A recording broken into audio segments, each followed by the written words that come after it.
One time I was working at this sales job and I was having a horrible month. I mean, I hadn't sold anything. They even had all the salespeople names on the board with how much they sold. My name wasn't even on the board.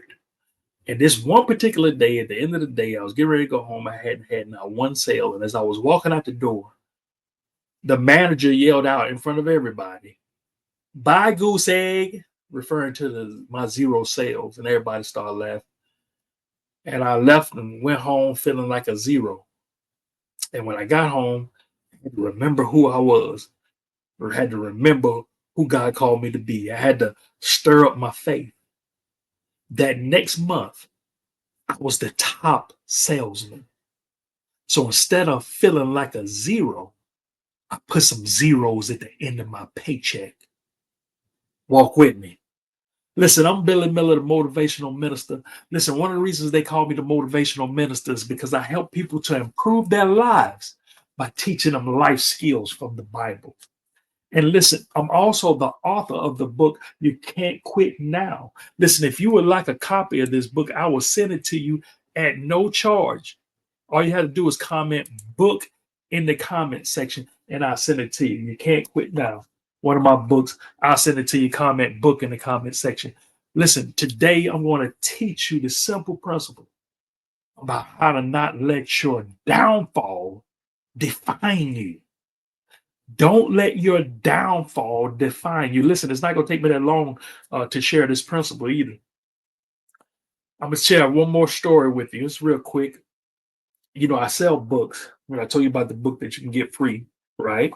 By commenting book in the comment section. But I also have these four books here. I also sell t-shirts. You can see, well, I don't have any up right now. That's not my shirt right there, but actually, no. Anyway, I got a whole t-shirt line too. So anyway, I sometimes I go and do vendor events where I have a table set up where I sell my books and some of my merchandise, right? Mainly my books though.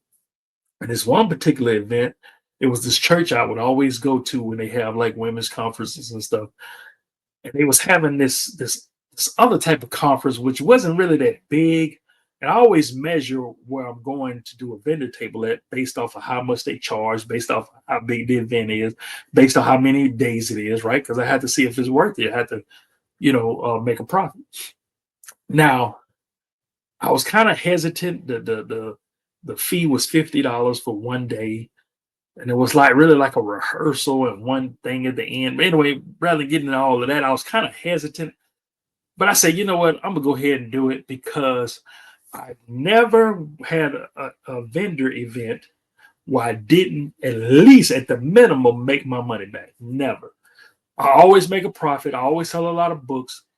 And at very bare minimum, I'm gonna make back what I paid for the vendor event. That may have happened even just once or twice. So I said, well, I'm gonna go ahead and do it because $50, I'll sell uh four books and I'll be done made the money back, right? All I gotta do is sell four books.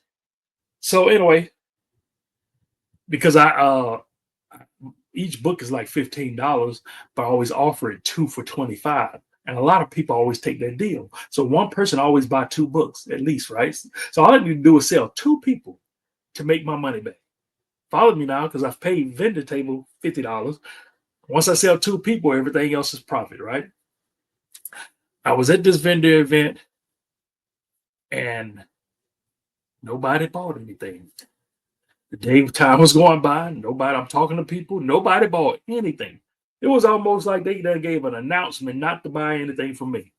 I've never had a vendor event where I didn't, like I said, at least make my bare money back. I've never not sold anything. And I'm telling you, at the end of the thing, I said, well, maybe here's my last chance at the finale when everybody's leaving. Nobody still bought not one single item. And as I was loading up my books, putting them in the car, uh, my one friend Gina, she always be doing vendor events with me, and she has the paparazzi. And she didn't sell much either, but she did make money. But it was low considering what she would normally make. And I remember her saying, you need to sell more of your shirts and stuff. And that was fine, which I understood that. And she was right about that. But I was still having an issue because I've never not sold any books. And maybe I've wore out my welcome, not wore out my welcome, but maybe I've sold everybody because a lot of people were there had already had the books. I said maybe I ran out, and that's why Gina was saying, "Hey, you need to sell your shirts because everybody already got your book." And I remember I was loading my car up at the end, and this other lady who had a vendor table too. And I remember her. I think she was being a little shady, but she said, how many books you sell? Because I know she saw that I didn't sell anything because she was right beside me. So I said I didn't sell anything. Oh, really? Oh, you sell nothing? No, I ain't sell nothing. I ain't sell nothing. Anyway, but I remember going home, man. Listen, let me tell you something. I've sold furniture. I've sold cars. I've sold books. I've sold T-shirts. I've sold hats. I learned selling. I trained for selling, customer service, all of that. But this one particular day, I didn't sell anything. And because I didn't sell anything, I began to question myself. Maybe I'm not cut out for this. What am I doing? Who am I kidding? What was I doing? I was letting this one thing, this one downfall, define who I am. And I couldn't believe it, man. I came home, I hadn't sold not one book. I'm out of $50, and I didn't sell not one book. Not only that, but I sat at that vendor event for hours. So I wasted not only money, but I wasted time. And now I'm questioning, who am I? Maybe I can't sell. Maybe I should, maybe the books ain't good. Maybe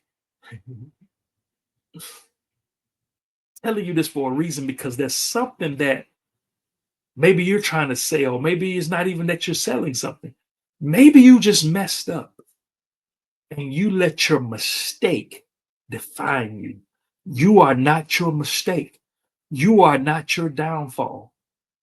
And listen, I don't know what happened, why I didn't sell that particular day, right? But I do know one thing.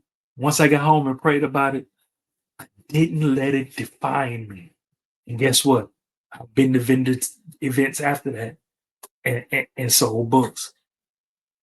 I've sold books every time up until that point. I've sold books after that point. Why did that happen? I don't know. And I don't, and guess what? It doesn't define who I am. Maybe I had a messed up moment. Maybe it was just a perfect storm. See, a lot of you maybe you just dropped the ball. Maybe you missed it. But that doesn't define who you are. You know who God called you to be. You know your purpose. I want you to keep going. Maybe you started a YouTube channel and you say, you know what, I'm about to go live. And you went live and only one person showed up. And now you're ready to let that define your value. Listen, don't do it for the views, do it for the vision. Chew on that for a minute.